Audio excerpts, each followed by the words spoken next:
प्रभाव करने वाले थे। उन्हीं के राजपाट में राजा का कार्य करने वाला, मन ही मन में विचार करने वाले, शांति भवेत कल्याण, शांति से सब लोग कार्य करते थे। मन ही मन में सोच करके और राजा का प्रभाव तो देख करके सब सहस्त्र कार्य करने वाले अपने प्रजा को कभी दुखी नहीं देते थे, कभी न उनको आधारित करते थे, न कुछ अल्पायु रहता था। जो भी जैसा कार्य था अपने पुत्र के समझ करके और उनका निवाहन करते थे।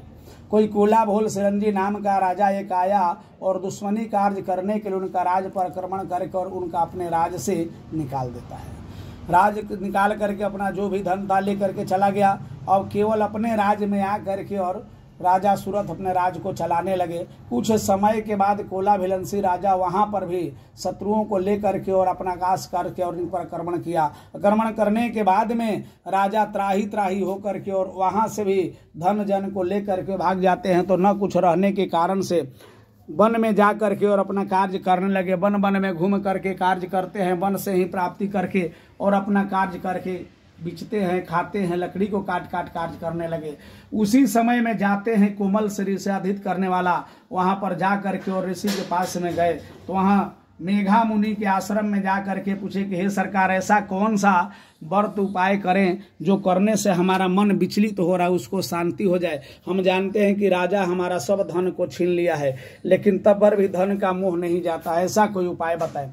राजा के बात को सुन करके राजा अर्घित करने वाला बताए, संत जी बताए कि हे राजन, तुम महादेवी महामाया का पूजन करो, उन्हीं के कृपा से इनका मोह माया से छुटकारा हो सकता है। यही महामाया सबका कल्याण करने वाली है। फिर पूछते हैं कि महामाया कौन है, इनके विषय में क्या है सो बताएं। फिर भी मेघा मुनि बताते हैं कि हे राजन, ये वही महामाया है जो आदि शक्ति से आदि अनादियों से सबको उत्पन्न करने वाली, सबको जल को, थल को, जलचर को, जीव को, नभ में, थल में, सब में माँ भगवती का आसरा है। उन्हीं के कृपा से सबका कार्य चलता है, सबका काम होता है। जो मन में आप विश्वास करके काम कीजिएगा, आज हो या कल हो, लेकिन वो पूरा जरूर करती है। ऐसे सुन करके मेघा मुनि इसके बात सुन करके राजा जंगल में ही अपना माँ देवी का फलहार तोड़ तोड़ करके खा करके, अनहार रह करके, जल रह करके और धीरे धीरे बहुत समय तक तप करने लगे। वही एक साधु रक्षित करने वाला वैश्य था जो कि अपने ही पुत्र और पत्नी को बहुत सा कार्य करके, झूठ बोल करके, दंडी मार करके और धन को इकट्ठा किया। धन के रखते हुए, धन के लालच में उनका पुत्र और पत्नी दोनों मिल करके उनको अपने ही घर से मार करके निकाल देता है। फिर भी वे वैश्य बनिया जा करके अपना वही मेघा मुनि के आश्रम में गए जहाँ राजा सूरत रहते थे।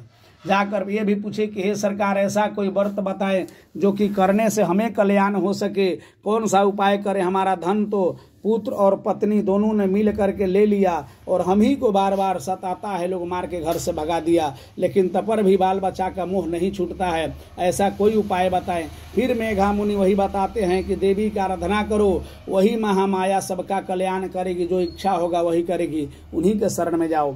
फिर वहां पर साक्षित करने वाला राजा सूरत और वैश्य बनिया दोनों लोग जंगल में रह करके अपना आराधना चालू किए। बहुत दिनों तक ले करते रहे। मिट्टी का बर्ताक्षित जैसे बर्तन बनता है तो मिट्टी के मूर्ति बना करके और वहां पर आराधना करने लगे। बहुत समय बीतने के बाद इनका अर्थ 13 अध्याय में दिया है, जो कि कार्य करने पर माँ भगवती प्रसन्न हुई है। अब यहाँ भगवान विष्णु से सैया पर लेटे हुए थे। कार्य करने के कार्य से उन्हीं के कर्ण मैल से मधु तथा कटम्भ 2 दानव तैयार होकर के और ब्रह्मा जी को खाने के लिए समुद्र में ही तरनक्षात करने लगा। कर्ण से निकल करके और देवी का आराधना की। आराधना करने के बाद में माँ भगवती उनको वरदान देती है कि जाओ, तुमसे कोई बलवान नहीं होगा, तुमसे सब लोग परास्त हो जाएगा। देवता दानव सबको हरा दिया, फिर भी त्राही त्राही करके और कार्य करने लगा।